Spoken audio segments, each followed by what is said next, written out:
تو اس میں فرمایا کہ اپنے بچوں کو کسی اور دائی کا دودھ پلوانا چاہو تب بھی تم پر کوئی گناہ نہیں، جبکہ ان کے حوالے کر دو جو کچھ ان کو دینا طے کیا ہے، اس کا معاوضہ ان کو جو تم نے طے کیا وہ دے دو قاعدہ کے موافق، اور اللہ تعالیٰ سے ڈرتے رہو اور یقین رکھو کہ اللہ تعالیٰ تمہارے کاموں کو خوب دیکھ رہا ہے۔ اب ہم آتے ہیں اس میں جو اس کی تفسیر میں مختلف باتیں ہیں، تو اس میں فرماتے ہیں کہ اس آیت میں رضاعت یعنی بچوں کو دودھ پلانے کے متعلق احکام ہیں، اس سے پہلی اور بعد کی آیات میں طلاق کے احکام مذکور ہیں، جیسے ہم نے کل پڑھا اور آگے کل آنے والے کل پھر دوبارہ پڑھیں گے انشاءاللہ۔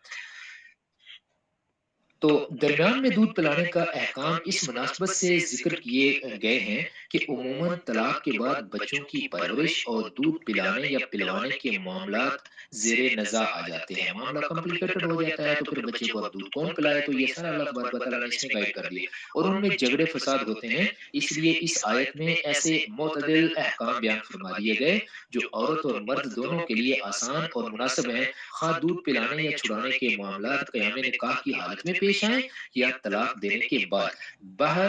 دو صورت اس کا ایک ایسا نظام بتا دیا گیا جس سے جھگڑے فساد یا کسی فریق پر ظلم و تعدی کا راستہ نہ رہے۔ اللہ تبارک و تعالیٰ نے دیکھیں کتنی خوبصورتی سے یہ جو آج ہم نے الفاظ پڑھے ہیں نا، والدہ کے لیے تو ٹھیک ہے ہم ایک لفظ پڑھتے ہیں، اور باپ کے لیے جو لفظ استعمال فرمایا ہے نا، اب دیکھیں میاں بیوی کے گھر میں بچہ پیدا ہوا ہے، اللہ تبارک و تعالیٰ نے یہاں میاں بیوی کا ذکر نہیں کیا، یہاں ماں کا، بچے کی ماں کا اور بچے کے باپ کا ذکر کیا ہے۔ اب اس میں دونوں معاملات جو ہے نا وہ فٹ آ جائیں گے، چاہے وہ ایک دوسرے کے ساتھ ابھی بھی نکاح میں ہے یا چاہے وہ ایک دوسرے سے سیپریٹ ہو چکے ہیں، بچہ تو انہیں دونوں کا ہے نا۔ اللہ تبارک و تعالیٰ نے وہ الفاظ بیان فرمائے کہ جو دونوں کے لیے ایک وہ جامعیت کے ساتھ، قرآن پاک کا اعجاز ہے تو قرآن جامع ہے، اللہ تبارک و تعالیٰ اپنے کلام کو جامعیت کے ساتھ پیش کرتے ہیں، تو وہاں یہ فرما دیا کہ ماں والدہ جو ہے، اور پھر مولود اللہ کہ جس کا بچہ ہے، مطلب جو بچے کا باپ ہے، تو یہ الفاظ یہاں پر بیان فرما دیے۔ تو اب اس چیز کو کہ معاشرے کے اندر یا خاندانوں کے درمیان کوئی جھگڑا یا فساد نہ ہو اگر ان کی ایک دوسرے سے سیپریشن ہو چکی ہے، تو اللہ تبارک و تعالیٰ نے مثلا آیت کے پہلے جملے میں ارشاد فرمایا والوالدات والوالدات یرضعن اولادہن حولین کاملین لمن اراد ان یتم الرضاعۃ، یعنی مائیں اپنے بچوں کو دودھ پلایا کریں 2 سال کامل، جب کوئی عذر قوی اس سے پہلے دودھ چھڑانے کے لیے مجبور نہ کرے۔ اس آیت سے رضاعت کے چند مسائل معلوم ہوتے ہیں۔ کون سے؟ پہلا کہ دودھ پلانا ماں کے ذمہ واجب ہے۔ اول یہ کہ دودھ پلانا دیانتاً ماں کے ذمہ واجب ہے،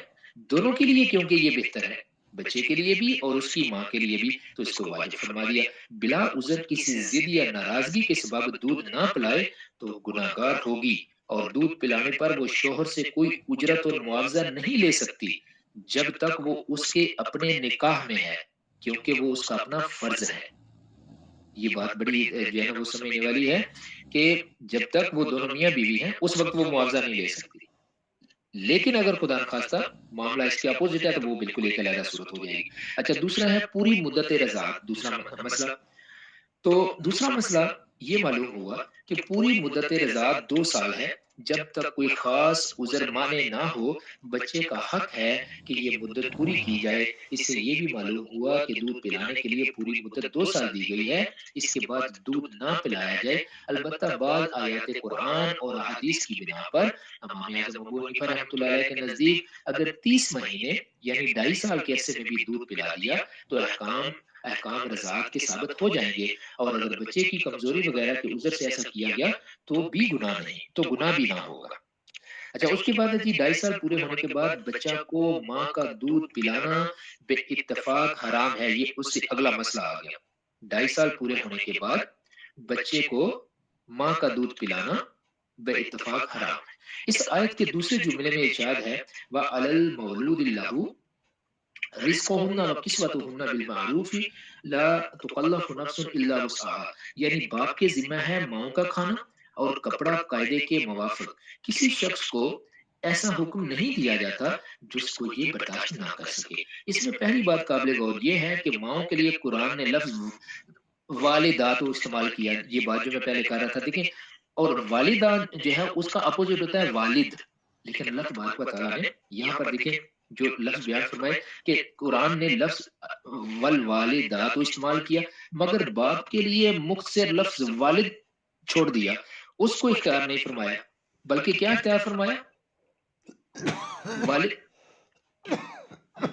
مگر باپ کے لیے مختصر لفظ والد چھوڑ کر اختیار جو لفظ ہے وہ استعمال فرمایا یہاں پر المولود اللہ، کہ جس کا بچہ ہے وہ، جس کا بچہ ہے وہ مطلب تو باپ ہی ہے نا اس کا بھی، لیکن لفظ والد استعمال نہیں فرمایا۔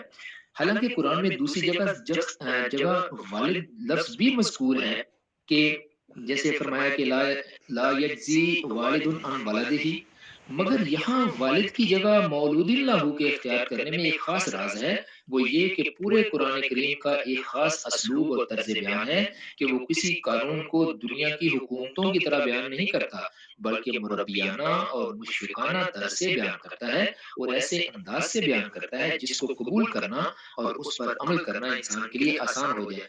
یہاں بھی چونکہ بچہ کا نفقہ باپ کے ذمہ ڈالا گیا ہے، حالانکہ وہ ماں اور باپ کی متاع مشترک ہے، تو ممکن تھا کہ باپ کو یہ حکم کچھ باری معلوم ہو، اس لیے بجائے والد کے مولود اللہ کا لفظ اختیار فرمایا، وہ شخص جس کا یہ بچہ ہے۔ اس میں اس طرف اشارہ ہے کہ اگرچہ بچے کی تولید میں ماں اور باپ دونوں کی شرکت ضروری ہے، مگر بچہ باپ ہی کا کہلاتا ہے، نسل باپ ہی سے چلتا ہے، اور جب بچہ اس کا ہوا تو ذمہ داری خرچ کی اس کو باری معلوم نہیں ہونی چاہیے، یہ ذمہ داری پھر اسی کی ہے۔ اگلا مسئلہ ہے کہ بچے کو دودھ پلانا ماں کے ذمہ اور ماں کا نان و نفقہ اور ضروریات باپ کے ذمہ ہے، جیسا کہ اس آیت میں ہم نے دیکھ لیا۔ اس آیت سے یہ بھی معلوم ہوا کہ اگرچہ دودھ پلانا ماں کے ذمہ ہے، لیکن ماں کا نان و نفقہ اور ضروریات زندگی باپ کے ذمہ ہے، اور یہ ذمہ داری جس وقت تک بچے کی ماں اس کے نکاح میں یا عدت میں ہے اس وقت تک ہے، اور طلاق اور عدت پوری ہونے کے بعد نفقہ زوجیت تو ختم ہو جائے گا، مگر بچے کو دودھ پلانے کا معاوضہ دینا باپ کے ذمہ پھر بھی لازم رہے گا۔ اللہ اکبر! دیکھیں اللہ تعالیٰ کے قوانین، کیا خوبصورت قوانین ہیں کہ جب تک ایک خاتون مرد کے نکاح میں ہے تو اب یہ دودھ پلانا اس کی ذمہ داری، اب مرد کے ذمہ کیا ہے؟ ان کو کھلانا پلانا، ان کی ساری ضرورتوں کا خیال رکھنا، لیکن اگر خدا نخواستہ، اور یہ اس وقت تک ہے کہ اگر وہ اس کے نکاح میں ہے یا طلاق اس نے دے دی لیکن اگر ابھی وہ عدت کی مدت میں ہے تو اس وقت، لیکن اگر اس نے طلاق دے چکا ہے تو پھر کیا ہوگا؟ اب اس کی جو ذمہ داری ہے، یہ پہلے والی جو ذمہ داری تھی کہ اس کی ایک بیوی تھی، بیوی کے طور پر اس کی وہ ذمہ داری تھی، وہ تو ختم ہو گئی۔ اب اس کے اوپر ذمہ داری یہ آئے گی کہ اب وہ بچے کو کیونکہ دودھ پلا رہی ہے اور یہ اس کے لیے کچھ نہیں کر رہا، اب بچے کو دودھ پلانے کا وہ معاوضہ اس سے مانگے گی۔ تو چوتھا مسئلہ اس پر اتفاق ہے کہ میاں بیوی دونوں امیر مالدار ہوں تو نفقہ امیرانہ واجب ہوگا، اور دونوں غریب ہوں تو نفقہ غریبانہ واجب ہوگا۔ البتہ جب دونوں کے حالات مالی مختلف ہوں تو اس میں فقہا کا اختلاف ہے۔ صاحب ہدایہ نے، مطلب ایک جو امام ہے ان کا ذکر فرماتے ہیں، نے خصاف کے اس قول پر فتویٰ دیا ہے کہ اگر عورت غریب اور مرد مالدار ہو تو اس کا نفقہ درمیانہ حیثیت کا لیا جائے گا، کہ اگر عورت غریب اور مرد مالدار ہو تو اس کا نفقہ درمیانہ حیثیت کا دیا جائے گا، کہ غریبوں سے زائد مالداروں سے کم، اور کرخی کے نزدیک اعتبار شوہر کے حال کا ہوگا۔ تو یہ مطلب مختلف فقہا نے اس کو مختلف طریقے سے بیان فرمایا ہے۔ تو مین چیز یہ ہے کہ جس طرح کی کسی کی حیثیت ہے اسی طرح کا اس کو انتظام کرنا ہوگا۔ تو آیت مذکورہ میں احکام کے بعد ارشاد فرمایا لا تزارا والدۃ بولدہا ولا مولود لہ بولدہ، یعنی نہ تو کسی ماں کو اس کے بچے کی وجہ سے تکلیف میں ڈالنا جائز ہے اور نہ کسی باپ کو اس کے بچے کی وجہ سے۔ مطلب یہ ہے کہ بچے کے ماں باپ آپس میں زدہ زدی نہ کریں، مثلا ماں دودھ پلانے سے معذور ہو اور باپ اس پر یہ سمجھ کر زبردستی کرے کہ آخر بچہ اس کا بھی تو ہے نا، یہ مجبور ہوگی اور لازمی پلائے گی، یا باپ غریب ہو اور ماں کو کوئی معذوری بھی نہیں پھر دودھ پلانے کے لیے انکار کر دے اور کہے کہ جی کسی اور سے پلوا لو، کہ اس کا بھی تو بچہ ہے، جک مار کر کسی سے پلوا لے گا جیسے بھی ہو سکے گا، تو ایسا کہنا یہ جائز نہیں ہے۔ اچھا، اس کے بعد فرمایا کہ ماں کو دودھ پلانے پر مجبور کرنے یا نہ کرنے کی تفصیل یہ بھی یہاں بیان فرما دی گئی۔ فرمایا لا تدارا والدۃ بولدہا،